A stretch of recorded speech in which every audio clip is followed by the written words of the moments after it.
Hello दोस्तों, astro shock prediction में आपका स्वागत है। नक्षत्र ज्योतिष, कृष्णमूर्ति ज्योतिष, अष्टक वर्ग, न्यूमरोलॉजी, इन सभी शास्त्रों का यूज करके आने वाले दिन का मैं प्रेडिक्शन बोलने जा रहा हूं। आने वाला दिन 7 जनवरी 2025 यानी मंगलवार का दिन।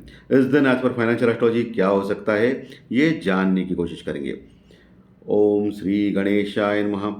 चैनल के डिस्क्रिप्शन बॉक्स में बिलो द टाइटल डिस्क्लेमर रखा है, उसको कृपया पढ़िए। यानी एज पर डिस्क्लेमर, ये एजुकेशनल प्रोग्राम है। इसके तहत जो भी मैं बोल रहा हूँ ये मेरी पर्सनल राय है, मेरी खुद की राय है। आपके प्रॉफिट या लॉस, लाभ या हानि के लिए मैं और मेरा चैनल जिम्मेदार नहीं रहेंगे, रिस्पॉन्सिबल नहीं रहेंगे, ये प्लीज़ नोट करके रखिए। मेरा एस्ट्रो स्टॉक प्रेडिक्शन चैनल केवल और केवल सिर्फ और सिर्फ यूट्यूब पे ही अवेलेबल है, बाकी कहीं भी नहीं, ये भी नोट करके रखिए। और किसी भी इन्वेस्टमेंट या ट्रेडिंग के पहले शेयर मार्केट में आप किसी अच्छे फाइनेंशियल एडवाइजर से कंसल्ट कर सकते हैं, एडवाइस ले सकते हैं, ताकि आपको लॉस ना हो। चलिए दोस्तों, शुरू करेंगे। दोस्तों, आज सुबह आप लोगों ने प्री मार्केट रिपोर्ट देखा रहेगा। उसमें मैंने आपको क्लियरली बोला था कि 23,800 23,800 अगर लेवल तोड़ता है निफ्टी, तो वो डायरेक्टली रुकेगा 23,500 के पास, 23,500 के पास। और ये एक ही दिन में हो गया आज। जैसे ही मार्केट ने यानी निफ्टी ने 23,800 का लेवल तोड़ दिया, उसने आज का लो लगाया 23,550 का, 23,550 का। बहुत बड़ी गिरावट, और लगभग 400 पॉइंट, 400 पॉइंट माइनस में क्लोज हो गया निफ्टी 23,600 के ऊपर, 23,600 के ऊपर। वही बैंक निफ्टी ने 50,000 का लेवल भी तोड़ दिया, लेकिन टेक्निकली 50,000 के आसपास ही क्लोज हो गया बैंक निफ्टी। और बैंक निफ्टी 1070 बहुत ही बड़ी गिरावट में बैंक निफ्टी भी क्लोज हो गया। आज की जो गिरावट थी वो मुख्य रूप से दो कारणों से हो गई। पहला कारण, जैसे कि आपको मालूम है कि 4 साल पहले 2020 में कोरोना वायरस वर्ल्ड में आया था, और कोरोना वायरस से बहुत सारे लोग मर गए थे पूरे वर्ल्ड में। चाइना से ये एक्चुअली कोरोना वायरस आया था और पूरे वर्ल्ड में गया था। और सेम टू सेम अभी चाइना से एक वायरस आ चुका है, जिसका नाम है HMPV। HMPV नाम का एक वायरस है, वो चाइना में ऑलरेडी आ चुका है। चाइना में बहुत सारे लोग इससे बीमार पड़ चुके हैं, और ये वायरस ने अभी इंडिया में भी दस्तखत दिए हैं दोस्तों। इंडिया में भी आया है, और इस वायरस से ऑलरेडी 3 लोग आ चुके हैं इसके लपेटे में। और ये 3 लोग जो है वो कहा जा रहा है कि गुजरात से है, बेंगलोर से है, बहुत सारे ऐसा कहा जा रहा है, कंफर्मेशन नहीं है, लेकिन 3 लोग इसमें आ चुके हैं दोस्तों। 3 लोग वायरस के चपेटे में आ चुके हैं। और कहा यह जा रहा है कि पूरे इंडिया में ये फैल सकता है HMPV वायरस। और जैसे कोरोना में हो गया था लॉकडाउन वगैरह, वैसे ही होने के चांसेस बढ़ सकते हैं, ऐसा कहा जा रहा है। लेकिन ये भी कहा जा रहा है कि कोरोना वायरस जो खतरनाक था, बहुत ही डेंजरस था, डेडली था, वैसे ये वायरस डेडली नहीं है, ये थोड़ा सा सॉफ्ट है। और यही कोरोना वायरस के जो लक्षण है, खांसी, सर्दी जो है, बुखार, सेम टू सेम वही है, लेकिन ये क्यूरेबल है, क्योंकि ये पुराना वायरस है, ये नया नहीं है। इसके पहले भी बहुत सारे देशों में ये लग चुका था। तो ऐसा कहा जा रहा है कि इससे कोई डरने वाली बात नहीं होगी। लेकिन मार्केट ने, जैसे कि इंडिया में ये इसके रजिस्टर हो गए ये 3 केसेस HMPV वायरस के, जो चाइना से आ चुका है, इसका डर मार्केट में ज़्यादा था। और हमेशा देखा गया कि हमारा मार्केट जो ऑपरेटर्स के हाथ में है, जो बड़े बड़े दलाल के हाथों में है, वो ऐसे केस में क्या करते हैं, लोगों में पैनिक लगाते हैं, और लोग क्या करते हैं, बेचना चालू कर देते हैं, और उनके स्टॉप लॉस ट्रिगर होना चालू होते हैं। सो इसका मौके का फ़ायदा ये लोग लेते हैं, और मार्केट अननेसेसरी, इतना बड़ा ये एंगल नहीं था, ये इतना बड़ा ये व्यू नहीं था, इसके बावजूद भी मार्केट में बहुत बड़ी गिरावट हो गई। और कोरोना वायरस के समय में क्या हो गया था कि कोरोना वायरस पूरे वर्ल्ड में फैला था, तभी तभी सभी दुनिया से खबर आ रही थी कि सभी दुनिया में ये फैल चुका है कोरोना वायरस। 2020 की मैं बात कर रहा हूँ, 19-20 की। लेकिन इस बार सब दुनिया के जो स्टॉक मार्केट है वो एंजॉय कर रहे हैं। डाउ फ्यूचर भी 120 पॉइंट प्लस में है। बाकी कहीं भी इतना ज़्यादा बड़ा गिरावट नहीं हो गया है। सिर्फ हमारा मार्केट क्यों गिरा भाई? क्योंकि हम लोग ओवर रिएक्ट करते हैं पहले से। ओवर रिएक्शन ज़्यादा होता है। और ये ओवर रिएक्ट कौन करवाता है? ये बड़े बड़े ऑपरेटर, दलाल, जो मैंने बोला है ना, ये लोग पब्लिक का पैसा स्वाहा करते हैं। और इससे डर के मारे क्या होता है, पब्लिक स्टॉप लॉस ट्रिगर हो जाता है और सेल में जाता है और लॉस करवाता है। तो एज पर अभी का जो गाइडलाइन है इंडियन गवर्नमेंट का, जिससे ये क्लियरली बोला गया है कि इस वायरस के कारण आपको डरने की आवश्यकता नहीं है। ओके, ये वायरस इतना डेडली नहीं है जितना इसको ऑपरेटर ने ले लिया है, ऑपरेटर लोगों ने, शेयर मार्केट ने ले लिया है।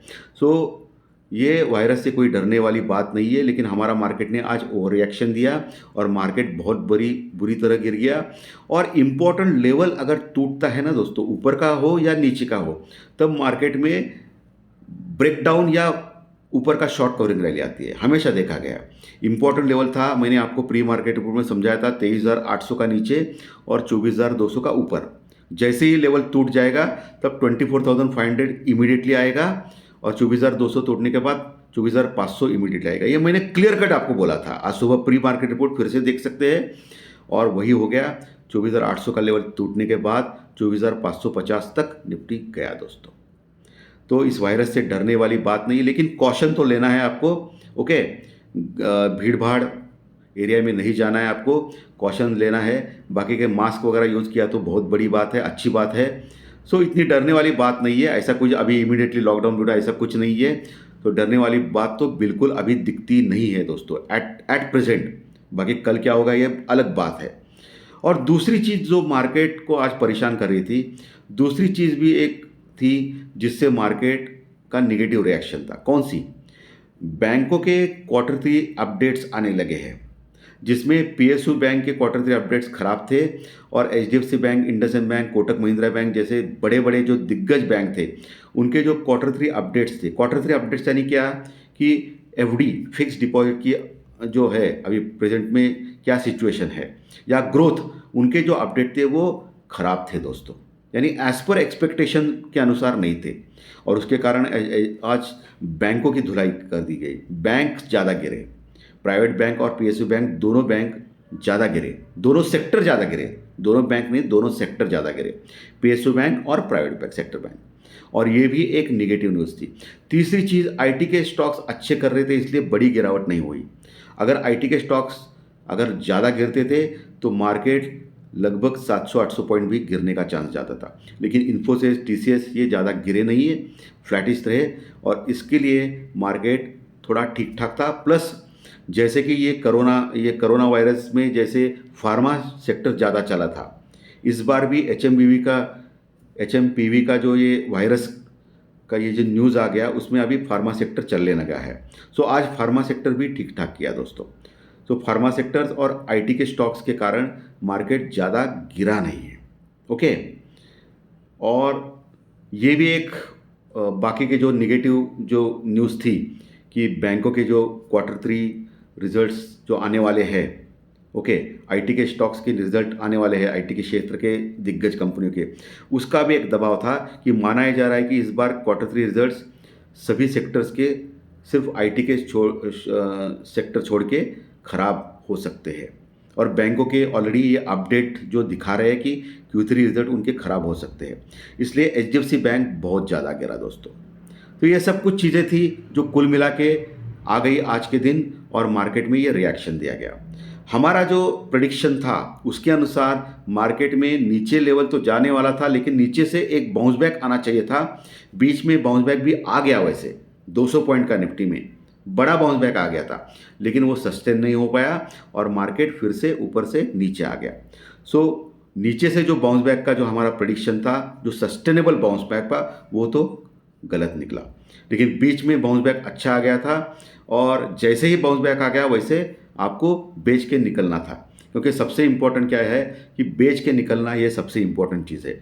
और हमारी जो स्ट्रैटेजी हमेशा रही है, जैसे कि आपको पता है, मैं हमेशा हेजिंग के बारे में बात करता हूँ।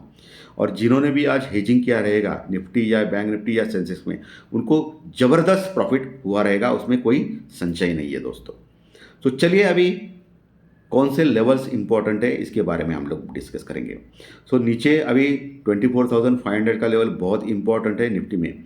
वो लेवल अगर टूटता है कल के सत्र में, तो निफ्टी जो एक डेढ़ महीने पहले का जो लो लगाया था निफ्टी ने, जो आपको मालूम है 23,180 का, 23,180 का दिन के दौरान लोएस्ट लेवल लगाया था, वहाँ तक जाने का कोशिश कर सकता है।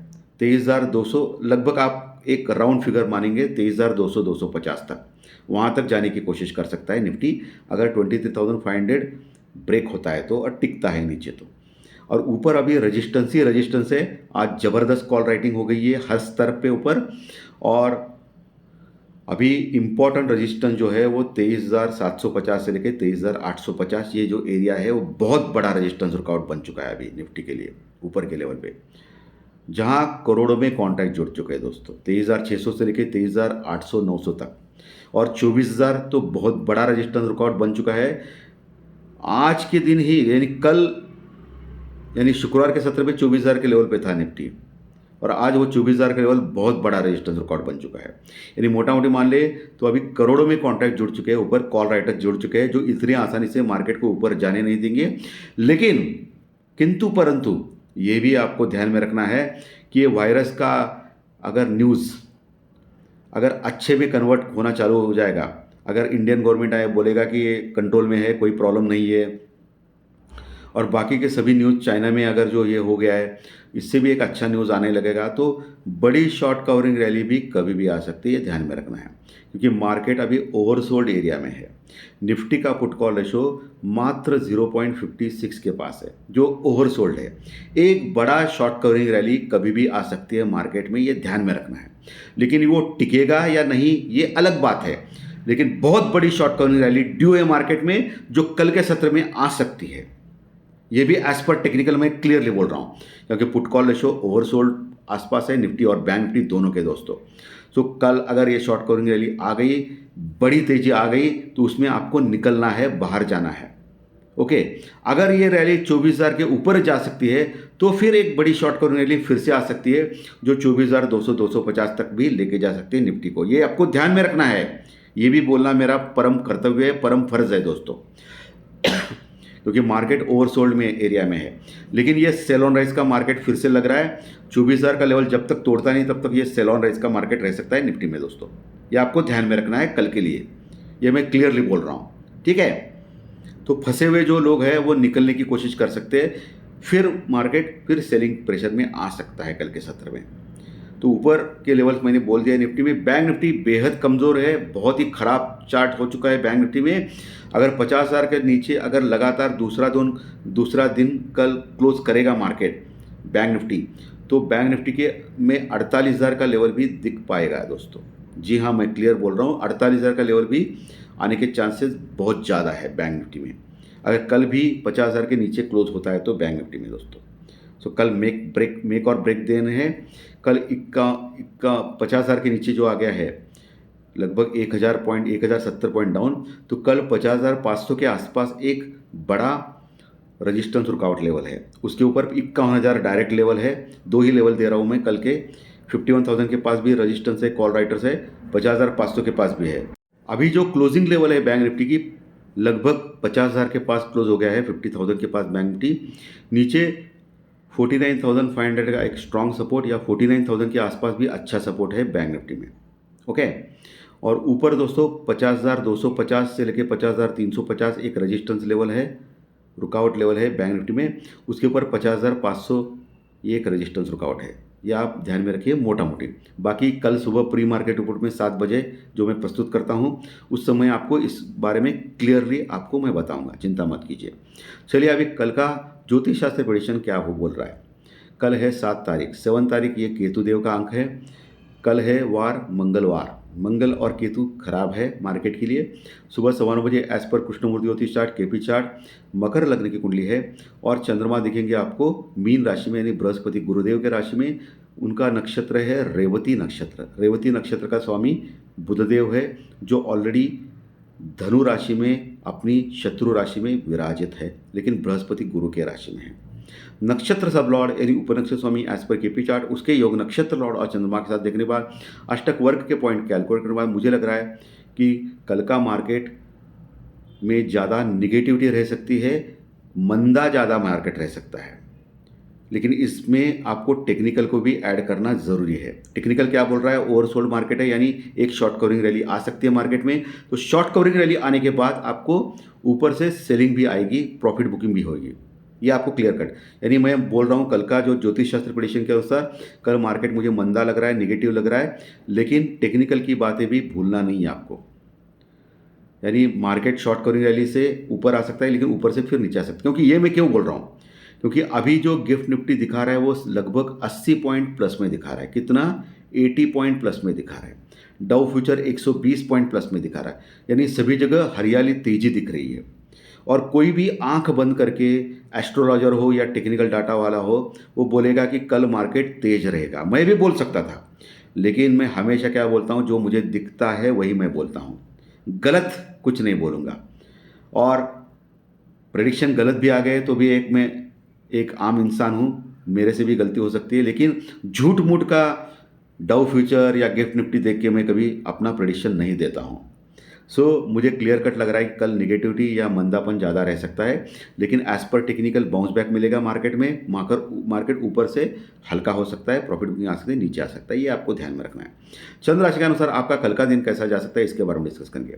मेष राशि को मिक्स जा सकता है, वृषभ को खराब, मिथुन को खराब, कर्क को अच्छा, सिंह को अच्छा, कन्या को खराब, तुला को खराब, वृश्चिक को अच्छा, धनु को अच्छा, मकर को मिक्स, कुंभ को मिक्स, मीन राशि को अच्छा जा सकता है। आपकी जन्म कुंडली भी इंपॉर्टेंट है, ओके, ये आप ध्यान में रखिए। ये मैक्सिमम 80% तक सही मानना है आपको। चलिए अभी अंक शास्त्र यानी न्यूमरोलॉजी यानी संख्या शास्त्र यानी आपकी डेट ऑफ बर्थ, आपकी जन्म तारीख के अनुसार आपका कल का दिन कैसा जा सकता है, इसके बारे में डिस्कस करेंगे। दोस्तों, जिनकी डेट ऑफ बर्थ यानी जन्म तारीख 1 तारीख, 10 तारीख, 19 तारीख या 28 तारीख ये डेट्स है, उनको खराब जा सकता है। 2, 11, 20, 29 ये डेट वालों को अच्छा जा सकता है। 3, 12, 21, 30 डेट वालों को मिक्स जा सकता है। 4, 13, 22, 31 डेट वालों को मिक्स जा सकता है। 5, 14, 23 डेट वालों को अच्छा जा सकता है। 6, 15, 24 ये डेट ऑफ बर्थ जिनकी है उनको अच्छा जा सकता है। 7, 16, 25 ये डेट ऑफ बर्थ जिनकी है उनको भी अच्छा जा सकता है। 8, 17, 26 डेट वालों को मिक्स जा सकता है। 9, 18, 27 डेट वालों को खराब जा सकता है। अच्छे रिजल्ट के लिए चंद्राशि रिजल्ट और डेट ऑफ बर्थ रिजल्ट एक साथ लेके आई, दोनों अच्छे तो अच्छा, दोनों खराब है तो खराब, एक अच्छा है खराब है तो मिक्स जा सकता है। जाने वाला ऐसी कोई भी गारंटी इस चैनल के ऊपर नहीं मिलती है, क्योंकि मैं हमेशा बोलता हूँ ज्योतिष शास्त्र प्रेडिक्शन हो या टेक्निकल डाटा हो, ये दिशा दर्शक शास्त्र, इसका यूज़ करके आपको आगे बढ़ना है। लेकिन proper stop loss, proper hedging, कम से कम लॉट में काम करना, अपना कैपिटल का ख्याल रखना, ये भी आपका परम कर्तव्य है। आपको ट्रेडिंग परफेक्ट आनी चाहिए, क्योंकि ये ऑप्शंस का जो मार्केट है उसमें 10 में से 8-9 लोग हमेशा हारते हैं। ये हमेशा आपको ध्यान में रखना है। अपना कैपिटल का ख्याल रखना है, डिसिप्लिन से आगे बढ़ना है, अपनी मेहनत से आगे बढ़ना है। धन्यवाद दोस्तों। आज का विशेष अच्छा लगा तो लाइक दबाइए, कमेंट बॉक्स में कमेंट लिखिए, और जो नए दर्शक पहली बार चैनल देख रहे हैं वो सब्सक्राइब का बटन जरूर दबाएं, ताकि आपको आने वाले सभी वीडियो इसी चैनल के ऊपर सिर्फ और सिर्फ यूट्यूब के ऊपर जरूर देखने मिले। धन्यवाद। फिर मिलेंगे कल सुबह प्री मार्केट रिपोर्ट में 7 बजे। Thank you very much.